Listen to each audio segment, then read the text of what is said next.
50। दूसरे का कोई व्युत्क्रम नहीं है, दूसरे का कोई कटक नहीं है। अत्तनोव अवेखेयम कतानी एकतानी च।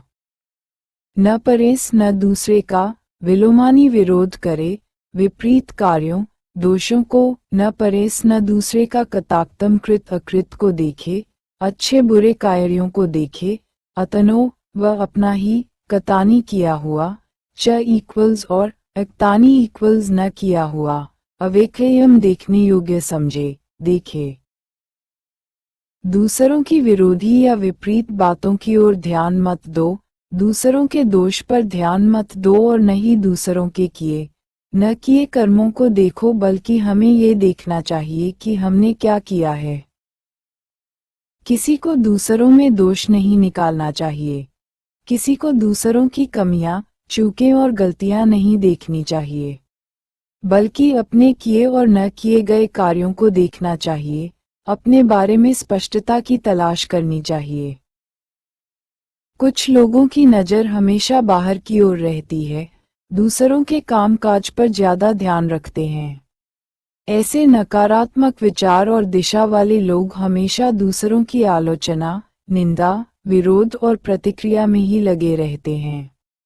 किसने भला किया, किसने बुरा, किसने नहीं किया, किसने अच्छा काम नहीं किया। उनके मन में दूसरों का कामकाज हावी रहता है, सिर्फ दूसरों के दोषों का लेखा जोखा रखते हैं। यही नहीं, दूसरे के दोष को बड़ा चढ़ाकर बताने में भी रस लेता है। उन्हें दूसरे सभी गलत, झूठे, निठले नजर आते हैं।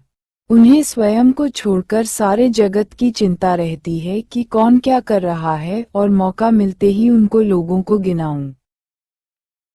जो व्यक्ति दूसरों के कार्य या दोष पर ही ध्यान देता है, उसे खुद के दोष नजर नहीं आते हैं या छोटे करके देखता है। यदि कोई भूल हो जाए तो उसके 100 कारण गिना देते हैं। ऐसे लोग जब तक दूसरों की पंचायती नहीं करते हैं, इनका खाना हजम नहीं होता है, चैन नहीं मिलता। भगवान बुद्ध कहते हैं, दूसरों के दोष पर ध्यान मत दो। ऐसे व्यक्ति को कुछ हासिल नहीं होता है। दूसरों का विरोध, आलोचना, प्रतिक्रिया करने वाले की सुख शांति खो जाती है, उसका नजरिया नकारात्मक हो जाता है, पतन की ओर गिर जाता है। दूसरे के कृत अकृत को किए हुए तथा न किए हुए को देखना भी ध्यान साधना में बाधक है। चित्त का बहिर्मुखी स्वभाव दुखदायी है, अतः हमें अंतर्मुखी होना चाहिए। तथागत कहते हैं, दूसरों के कृत्य अकृत्य को मत देखो, केवल अपने कृत्य अकृत्य को देखो, अपने कर्मों का अवलोकन, ऑब्जर्वेशन करो। केवल दृष्टा भाव से देखो, कर्ता भाव से नहीं। जैसा है वैसा ही देखो। अपनी ओर से कोई प्रतिक्रिया नहीं, कोई निर्णय नहीं देना है। मनुष्य को चाहिए कि वह ये देखे कि उसने क्या किया और क्या नहीं किया। हमारे मन में जमे हुए विकारों के मैल को कितना साफ किया और कितना बाकी है, स्वयं के चित्त को शुद्ध कर शांति के मार्ग पर कहाँ तक पहुँचे और कितना बाकी है। यदि व्यक्ति स्वयं सुखी होगा तो इसका असर परिवार और पूरे समाज पर पड़ेगा। अतः व्यक्ति स्वयं के कार्यों को देखे और अधिकतर या सभी ऐसा करें तो संपूर्ण मानव समाज का कल्याण हो सकता है। वाणी आचरण में नहीं उतरे तो निष्फल, उतरे से सफल। अच्छे शब्द उन लोगों को आकर्षित करते हैं जो अभ्यास करते हैं, अभ्यास केवल सिखाने से बेहतर है। छत्रपाणी उपासक की कथा। श्रावस्ती में 51। जिस प्रकार एक सुंदर फूल बिना सुगंध वाला फूल होता है, इस प्रकार अच्छी तरह से बोले गए शब्द अचेतन के लिए बेकार हैं।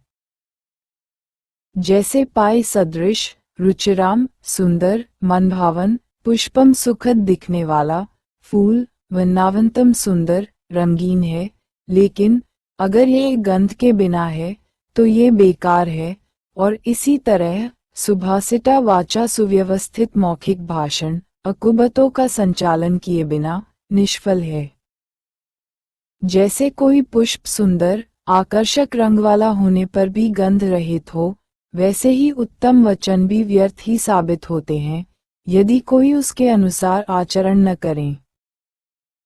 Like a beautiful flower full of color but without fragrance, even so, fruitless are the fair words of one who does not practice theme, so are wise words without right action.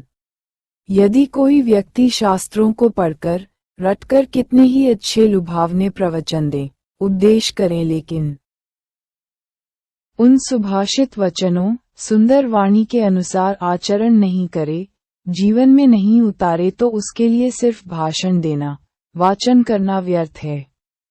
सुंदर आकर्षक रंग वाले कागज के फूल की तरह बेजान है जिसमें कोई सुगंध नहीं होती है। कुछ प्रजाति के फूल बहुत सुंदर रंगों के साथ खिलते हैं लेकिन उनमें सुगंध नहीं होती है, वे बेकार माने जाते हैं। व्यक्ति की पहचान उसके रंग रूप, कद काठी, लुभावनी बातों, ऊंचे आदर्शों वाले भाषण, प्रवचन से नहीं होती है बल्कि उसके व्यवहारिक जीवन से होती है। जो वह कहता है उसको स्वयं कितना आचरण में उतारता है। कथनी और करनी में अंतर नहीं होना चाहिए। यदि अंतर होगा तो ऐसी कथनी निरर्थक है, निष्फल होती है। इसलिए प्रवचन चाहे प्रभावशाली न हो, भाषण चाहे साधारण हो, भाषण करना भी न जानता हो लेकिन वह उनके अनुसार जीवन बिताता है, जैसा कहता है, वैसा ही आचरण में है तो उसका जीवन ही दूसरों के लिए प्रेरणादायक होता है। उच्च आचरण, सदाचार ही सुख शांति का आधार है। अच्छे वचन उन लोगों को लाभ पहुंचाते हैं जो अभ्यास करते हैं, अभ्यास केवल सिखाने से बेहतर है।